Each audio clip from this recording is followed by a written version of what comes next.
Well, welcome into the Toby Foreman Show. Glad you joined us. Boy, I tell you what, a game last week. Broke another scoreboard. That's a couple in a row here you've done. Over Mary Hardin Baylor. Good crowd traveled over there. It was nice to play in that college-type atmosphere with the field and everything. But it was a track meet, baby. Yeah, that was only the second time I had been in that stadium, but, man, kudos to them. They were very hospitable, and, kudos to all the fans in Killeen that came, because I know, Killeen High played last Thursday, so some of their fans were there, and a lot of Ellison people were there, and of course a lot of Shoemaker people. There was a lot of folks at that game, and I just nothing but good things to say about UMHB. If we could play every one of them in that place, man, that's an awesome atmosphere. It just felt really good to be in that stadium, and of course it feels good to win, but really, really good atmosphere, and we appreciate them for hosting us. I was talking to Danny about that, and it's that feeling those kids get to come out of a locker room and not just sit out there in the field all of a sudden. You get to walk down a hallway, then come out of a tunnel. It's just a whole different feeling. Oh, no doubt. Good decision that he and I made to play there, and our athletic department for just supporting that. So, we're excited about that. Hopefully we get a chance to play there in the future as well. Well, what do you got to say about the game?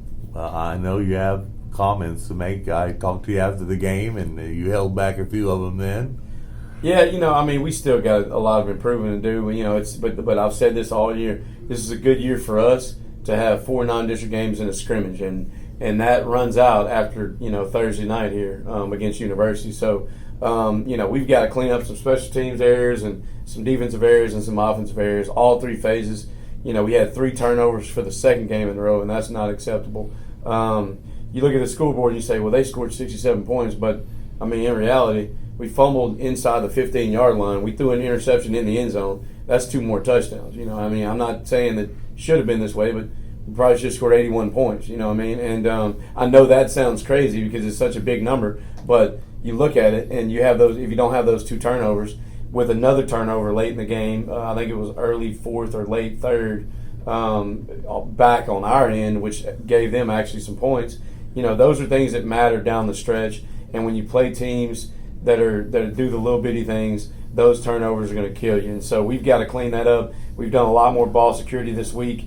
And the crazy thing is we've lost 4 fumbles on the year, and it's been 4 different players. So it's not like one guy's just fumbling every time he touches the ball. It's just coming from everywhere. So overall, collectively, we got to do a better job of hanging on to the football. And you need to watch out for that chain crew on the sidelines. They tried to take you down the other night, baby. Chain crew got me. I dropped like a fly. But, I've rehabbed this week, and I feel like I'm healthy enough to go this week. So coach is going to let me go. Well, that's good. That's good. I was worried about you, man. I saw you go down, and I said, oh, my God.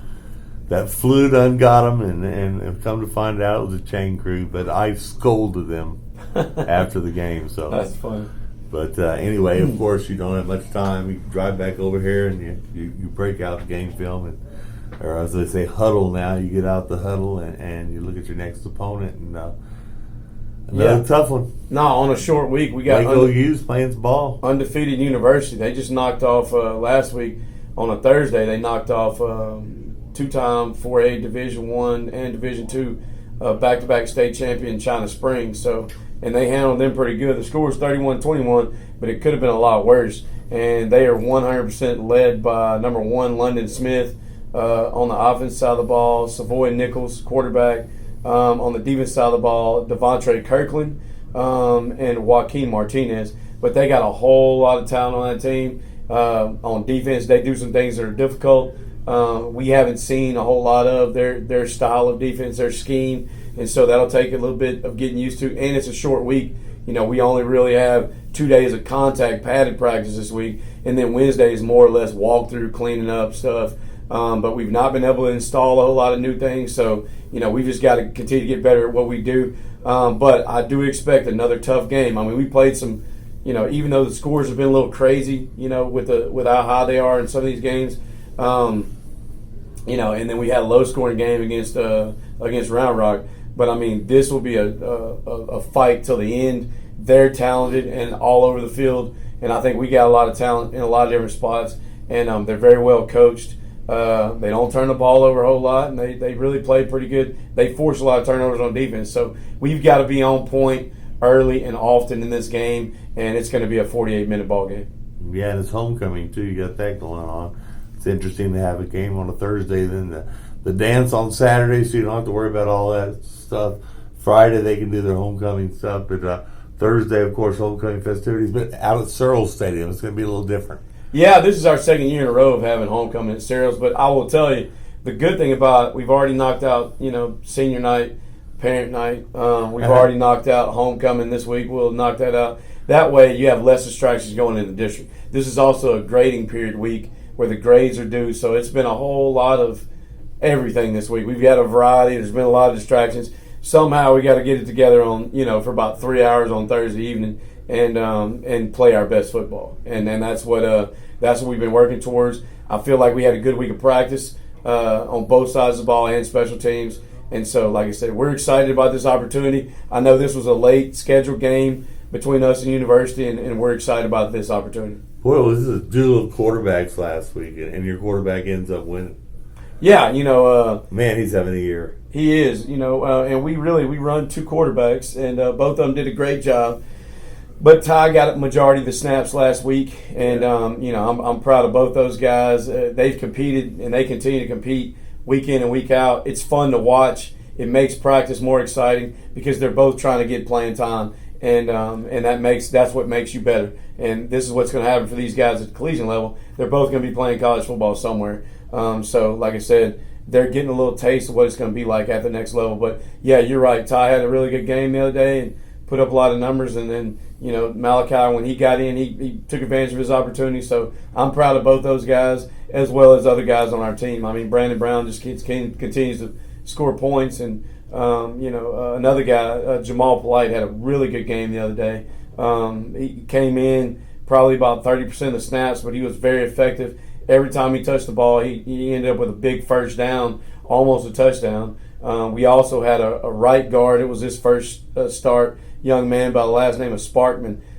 He did a really good job. His brother used to play here, a young man by the name of McClellan. He's McClellan's at Blinn right now playing nose guard. So, like I said, defensively, we did have some guys that, made some pretty big plays. We just weren't consistent on the defense side of the ball. So that's something that's, just got to improve. And then special teams wise, I was extremely proud of our kickoff kicker, Josh Torres. He put it out of the end zone a couple times and put the ball in some tough spots for them. And we forced a fumble on a kickoff, which is a good thing. So, we had 2 kickoff returns for touchdowns. Mari Starr had one of them, 95 yards.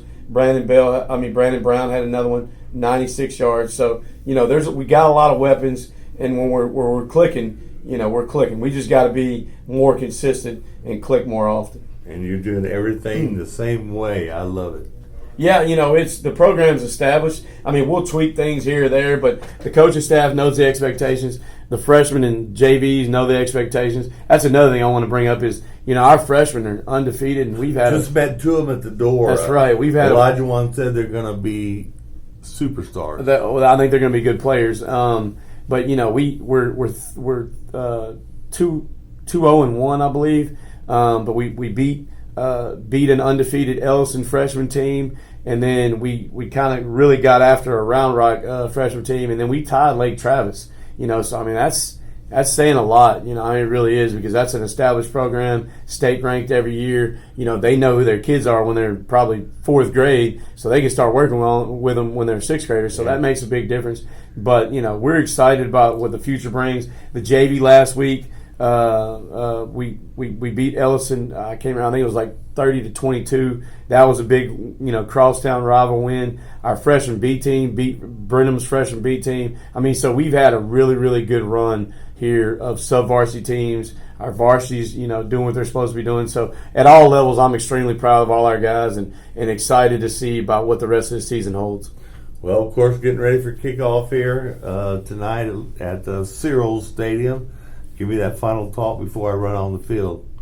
The bottom line is this: emotion's going to be high. They're undefeated. They want to stay undefeated. I think they kind of look at us as, I don't know, not like a Goliath, but just, a 6A program that it would be a big notch in their under their belt, if they could come in here and knock us off. It's their first road game. I know that's going to be a test for them, something that they're going to have to face moving forward. But I think they played in the stadium before when they played Chaparral last year. But at the same time, this will be a huge game.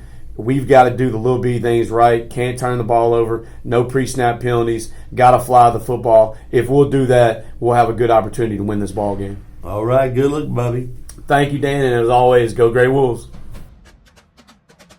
You are watching I-14 Sports Network.